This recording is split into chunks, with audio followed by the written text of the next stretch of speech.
आज के इस क्लास में हम लोग जानेंगे कि फैक्ट्स अबाउट नेपाल।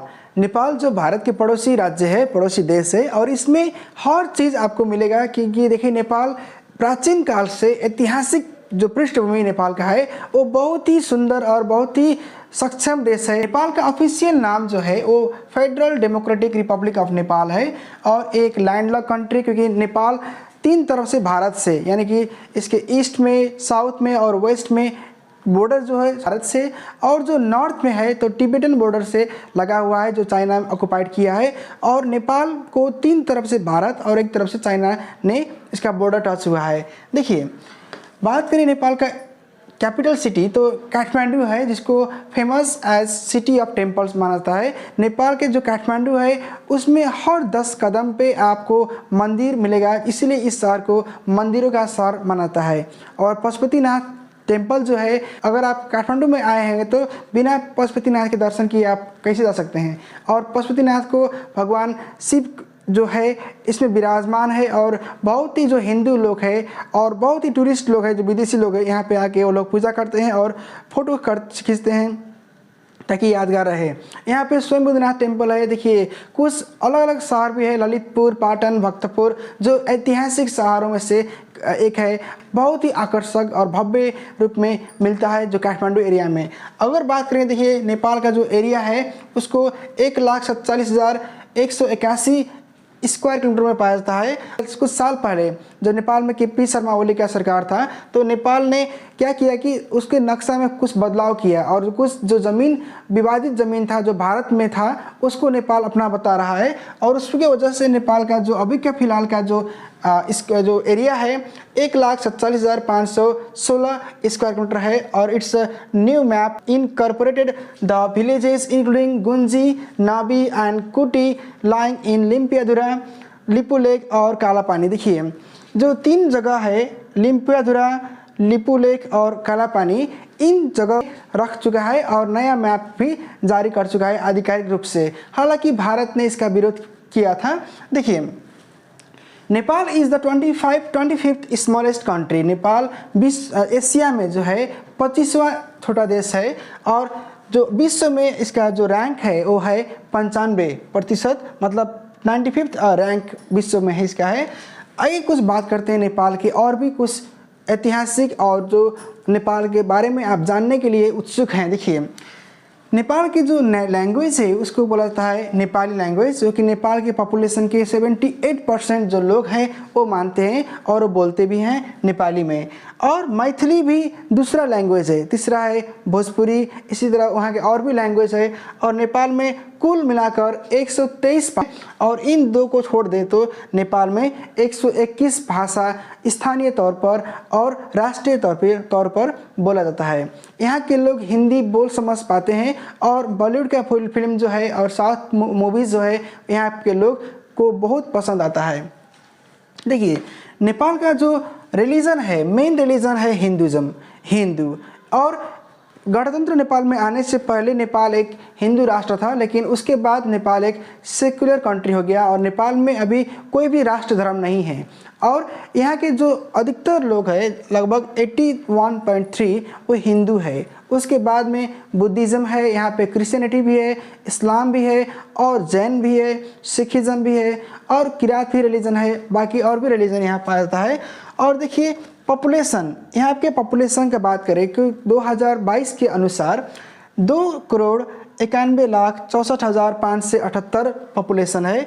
और नेपाल में क्या होता है कि देखिए विक्रम संवत का जो कैलेंडर होता है वो यूज होता है, इसीलिए नेपाल में 2078 का अनुसार ये चल रहा है। अभी फिलहाल नेपाल में 2080 चल रहा है। देखिए नेशनल एनिमल को बात करें तो नेपाल के नेशनल एनिमल काऊ है, और काऊ को एक बहुत ही पवित्र जानवर माना गया है। नेपाल में काऊ को मारना यानी कि गाय को काटना बेचना वर्जित है। नेपाल इसको एक बहुत ही पुण्य के रूप में माना गया है, और हर धार्मिक कार्य में गाय को एक माता के रूप में माना गया है और इनको पूजा किया जाता है हर लक्ष्मी त्यौहार में, और इनको पवित्र माना गया है। देखिए आइए बात करेंगे। देखिए नेपाल का जो राष्ट्रीय खेल है उसको बोला जाता है वॉलीबॉल।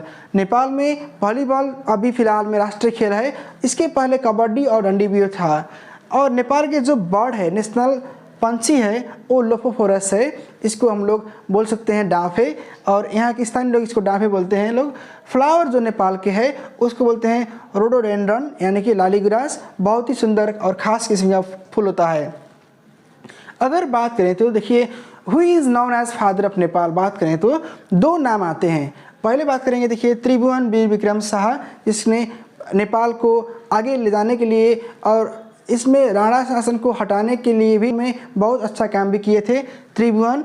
अगर आप नेपाल में बात करेंगे कि त्रिभुवन इंटरनेशनल एयरपोर्ट TIA तो भी काठमांडू में पड़ता है, इन्हीं के नाम। फादर ऑफ मॉडर्न नेपाल, जो नेपाल को यूनाइटेड किए हैं, जो नेपाल को एक देश बनाए हैं। नेपाल में 2224 राज्य अलग अलग था। नेपाल का जो सीमाना था वो भी कोई फिक्स नहीं था उस टाइम पर। उस दौरान क्या था कि नेपाल में अलग अलग राज्य और राजा थे और अपने हुकूमत चलाते थे, लेकिन पृथ्वीनारायण शाह जो गोरखा में पैदा हुए थे और उन्होंने अपने देश को ठान लिए थे कि एक अपने देश को एक बड़ा देश बनाएंगे और उनको यूनाइट करेंगे और एक ही बनाएंगे।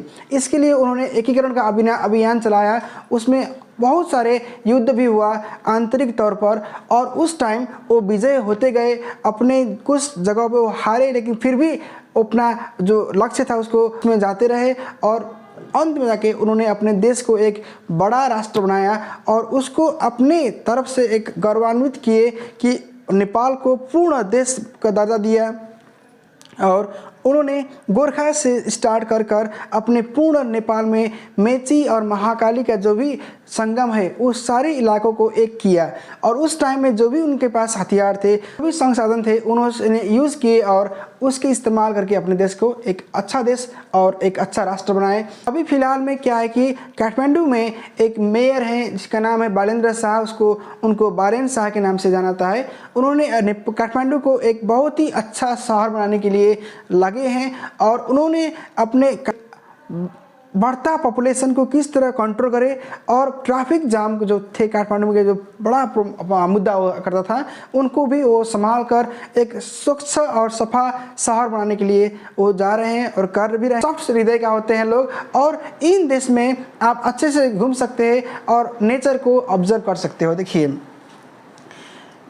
नेवर सेलिब्रेट इंडिपेंडेंस डे यानी कि नेवर बीन ऑक्युपाइड। देखिए नेपाल कभी भी ऑक्युपाइड किसी के ब्रिटिश जो भारत में थे और भी सारे जगह में ब्रिटिश कॉलोनिज्म था, लेकिन नेपाल में कोई भी कॉलोनिज्म यानी किसी कंट्री ने भी ऑक्युपाइड नहीं किया था। नेपाल हमेशा ही आज़ाद मुल्क रहा है। देखिए world's second richest country in water resources and capacity 83,000 megawatt. देखिए तो नेपाल छोटा सा देश होने के बावजूद ये विश्व में अगर बात करके नेपाल की कैपेसिटी कितना है कि हाइड्रो इलेक्ट्रिसिटी उत्पादन करने के लिए, तो देखिए 83,000 मेगावाट है।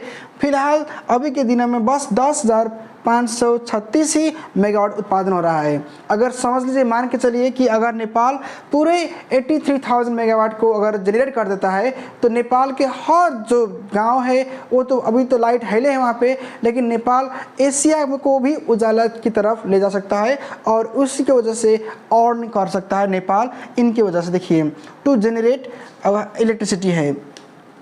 Nepal is the only nation with non-rectangular flag. Land of the highest peak mount Everest and Kanchenjunga. जो विश्व में सबसे बड़े ऊंची जो सगरमाथा है, जो माउंटेन है, हिमालय पर्वत है, उसको बोला जाता है माउंट एवरेस्ट, और इसके नेपाल में बोला जाता है सगरमाथा के नाम से भी पॉपुलर है। ये विश्व के पहला नंबर में आता है और विश्व के तीसरा भी नेपाल में पड़ता है, देखिए कंचनजंगा। और विश्व का जो सेकेंड नंबर पर पड़ता है वो पड़ता है देखिए पाकिस्तान में, जिसका नाम माउंट केटू है। देखिए तो माउंट एवरेस्ट और कंचनजंगा वाला देश है नेपाल, जो हिमालय में काख में बैठा हुआ एक देश है, बहुत ही सुंदर है नेचुरली और आर्टिफिशियली भी। देखिए बात करेंगे birth place of Lord Buddha, यानी कि जो लॉर्ड बुद्ध का जन्म नेपाल में हुआ था लुम्बिनी जगह में।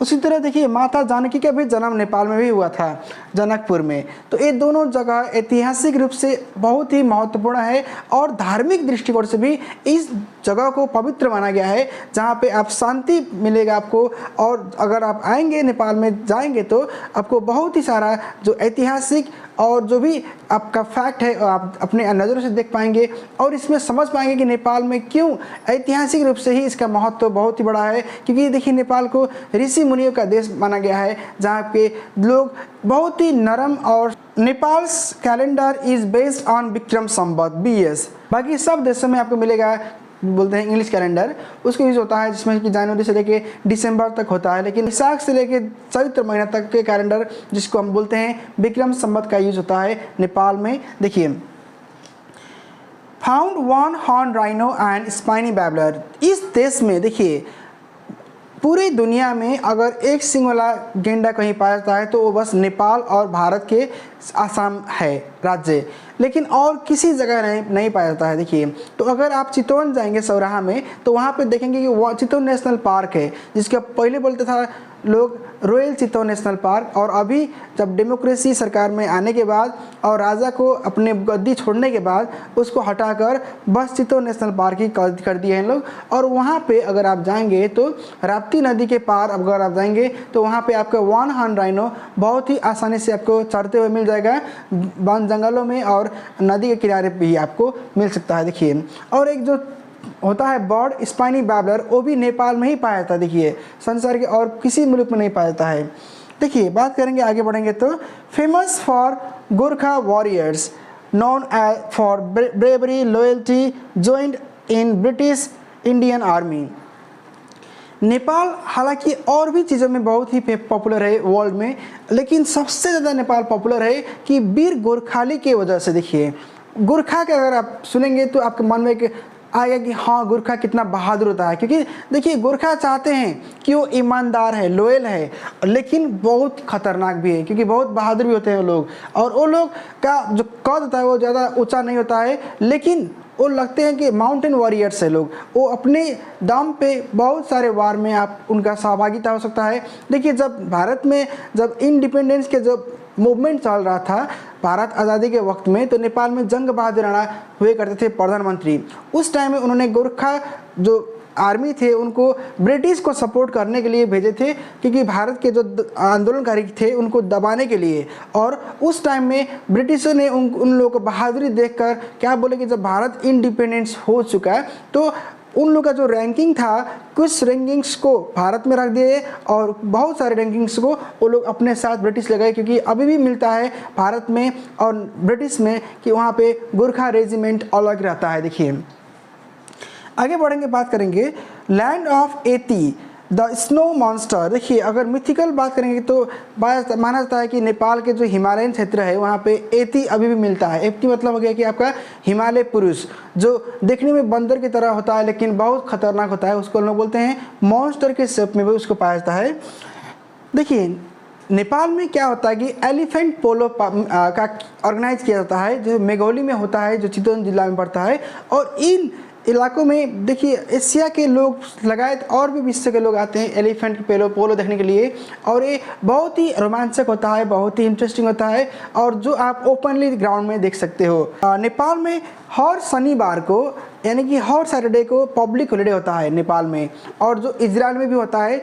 इजराइल और नेपाल संसार के बस दो ही देश है जहाँ पे शनिवार को पब्लिक हॉलीडे मनाया जाता है, और हर सरकारी कामकाज उस दिन बंद रहता है।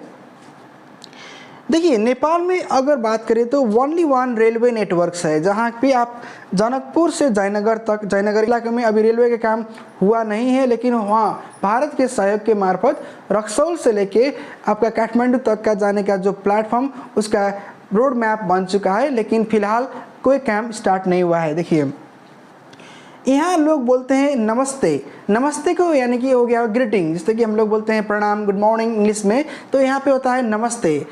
और नमस्ते को बहुत ही सारे लोग बहुत ही अच्छे से वो लोग अपने नमस्ते किया यूज़ किया जाता है। देखिए, नेपाल का जो राष्ट्रीय खाना है उसको बोलते हैं दाल भात और ढेँडो, इसका मेन फूड है, और नेपाल का एक अपना गौरवशाली इतिहास रहा है। आपको वीडियो कैसा लगा? अगर आपको वीडियो अच्छा लगे तो प्लीज़ लाइक शेयर और कमेंट कीजिएगा, और आगे भी हम लोग और भी कंट्री के बारे में लेके आएंगे।